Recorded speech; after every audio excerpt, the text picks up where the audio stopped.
Hello everyone, I'm Harshika Narula from grade 8A, the Lexicon International School, Kalyani Nagar. So in my previous video, the student enrollment part 1, I had showed you the codes of initial, form, models, URLs, views and settings. In this video, I will be showing you the codes to app URLs, website URLs and the two HTML pages so that your code can run successfully. So first let's start with app/URLs. App URLs, or first I'll just show you how it works again.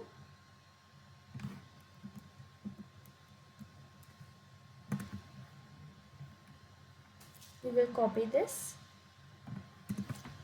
To see my part 1 video, please go to the description box.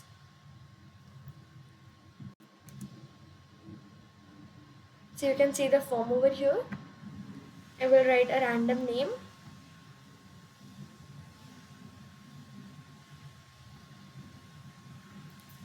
And a random email ID. And submit. So you can see it is being saved. The data is being saved in the table. I showed you how to make this table using make migrations and migrate in my previous video, and then we had saved some data. Now in app/URLs, in this program or in this code, what we have done is we first imported from Django.urls import path. So we have imported path using Django.urls, and in the next line we have imported views. So basically what we are doing over here is we are defining. So Django is like a very interesting concept because in this we connect app URLs to views, website URLs to app URLs, and then views to different HTML pages, and different HTML pages get connected to, you can say, form and models. So it's very connecting, and one link, you miss one link. If I don't write app.urls, my whole code will not work, and it is very difficult to detect a mistake. Now the next line we write URL patterns. URL patterns is a variable, but we usually only use URL patterns because it is like a function that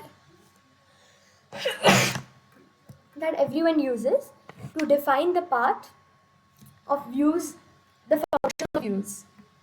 So first we write path in bracket, we connect views.home, we write a name for it, and in the first, this I've left it empty because whenever I open this page, I want this to be opened. As you can see, there's nothing over here. That's why I write nothing over here. If I write /home and then I run this, it will not show me a page. But then I'll have to write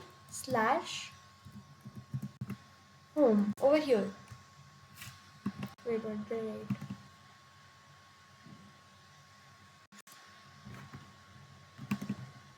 Let's try.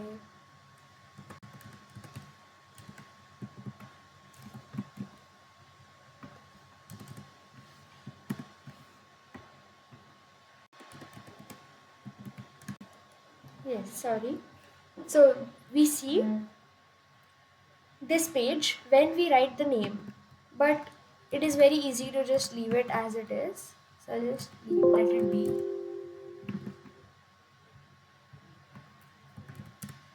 and enter. Now, this was our app.urls page. Next, we will see the website URLs. In website URLs, it is very similar to app URLs. In this, we have written from django.contrib import admin. In the next line, we have written from django.urls import path, include. So most of this code already comes inbuilt, but we just make changes to it. Like we write include over here, which is not well included in the code.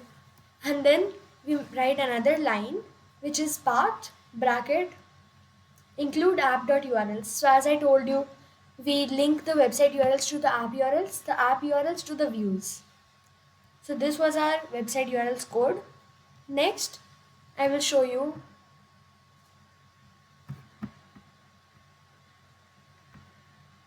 display.html. I guess both of these are same.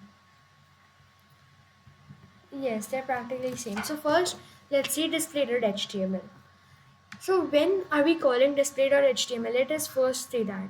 I think we are calling display.html in the starting, which is whenever display.html is where the table lies. So whenever I enter a data,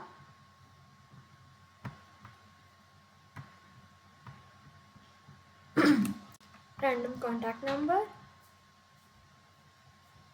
email ID, and submit. This is the display page, and this is the enrollment page. So in the display page, we can see first we have a h1 tag.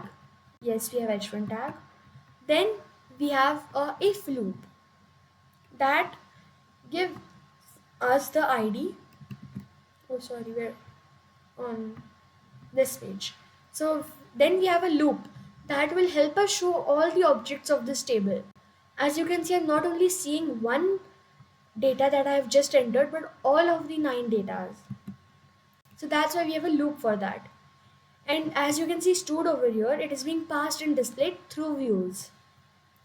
And then we have h.id, which displays the first ID, the first name, first surname, and so on. And then it goes, when the loop ends, it goes on again. It goes on until there is no data left. And then we have closed the table tag. In the next line, we have else, write no data found. But right now we have data, so it's not showing no data found. And then this was our display code. Now I'll show you the enrollment code. It is very similar to it, just instead we have a form tag instead of a table tag. We have a table tag later, but first we have a form tag which shows us register.as_p. Now what does this mean? If I don't write register.as_p, what will it show me? Let us see. I will do Python run server.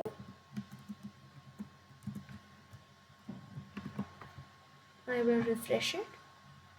Now you can see all of the data that I had is coming in a single line. I can either use br tag to put it in different lines, or I can use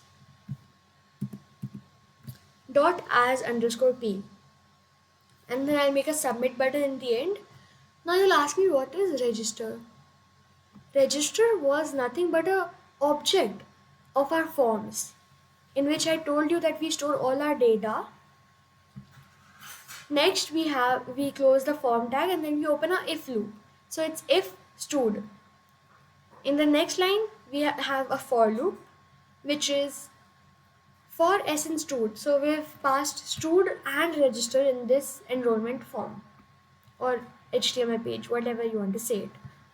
Then we have a table row, table data, and then we have a else, which tells us no data found. So now this was the code for enrollment. I will once again show you how it works.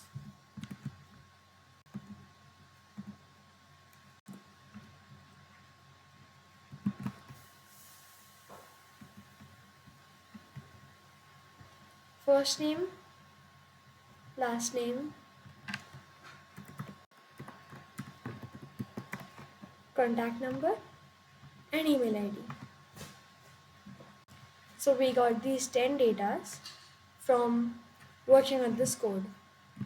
I hope you like this code. Thank you, and keep in touch with my channel. I'll be sharing more videos, and I'll also share another video of student enrollment which will be more complex, and it will have deletes and updates. I hope you enjoyed it and enjoy coding. Thank you.